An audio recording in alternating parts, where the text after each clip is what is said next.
Welcome back to Prescribed Wealth Podcast. I'm your host, Remy Du, and today we're going to tackle one of the biggest emotional challenges that investors face: how to handle market volatility, especially during times of political uncertainty.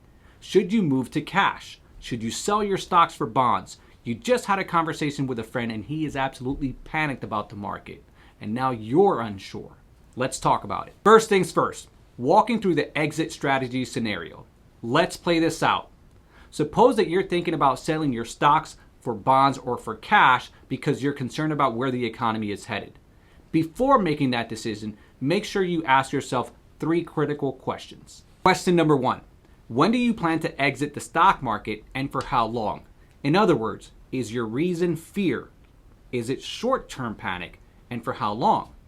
Another thing is, if you're planning to wait for things to settle, what does that look like? Question number 2, what is the right strategy for getting back in? Are you waiting for the stock market to drop further? Are you waiting for economic policies to shift? How will you know when is the right time to reinvest? Question number 3, does your plan rely on perfect market timing? Everyone knows that markets are unpredictable, and history shows that if you miss some of the best recovery days, you can have a significantly lower balance as a result. Take, for example, the 2008 crash. Suppose that you got out of the market in 2008 and missed the 2009 recovery. Had you done so, today you would have significantly less in your savings than you would have otherwise. Now, the truth is that most investors don't have strategy. They have emotions. And emotions don't follow market cycles. They follow news cycles. The second thing that you really want to consider is understanding your emotional response. Market swings can feel stressful, and political uncertainty can add to that. But acting on emotions rather than strategy is what hurts investors the most. History tells us that markets go through cycles, and political transitions are just a part of that. The key is to step back and ask yourself, am I making decisions based on my goals, or am I reacting to fear? The third thing that you want to keep in mind is how to stay invested without overreacting. If you're feeling uneasy, remember that you don't have to make a decision between doing nothing and selling everything. There are much smarter ways to adjust your portfolio. The first thing to consider is diversifying with stability in mind. And what this means is shifting to more defensive sectors. One thing that you can consider are dividend-paying companies, utilities, or healthcare. The second thing that you can do is also adjust your allocation. For example, if you're in a 70-30 portfolio mix, you can adjust it to a 60-40.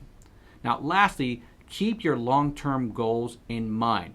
Remember that the markets always recover, but for those who stay invested. The fourth thing to keep in mind is the power of a disciplined approach. Remember that the best investors don't try to time the market, they manage their emotions.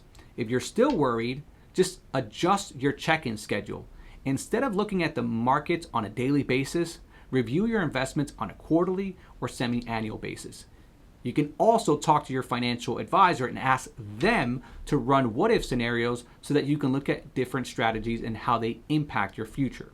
Just remember, the best opportunities come during times where there is the highest amount of fear, and the people who have a plan are the ones that benefit. All right, here are my closings and final takeaways.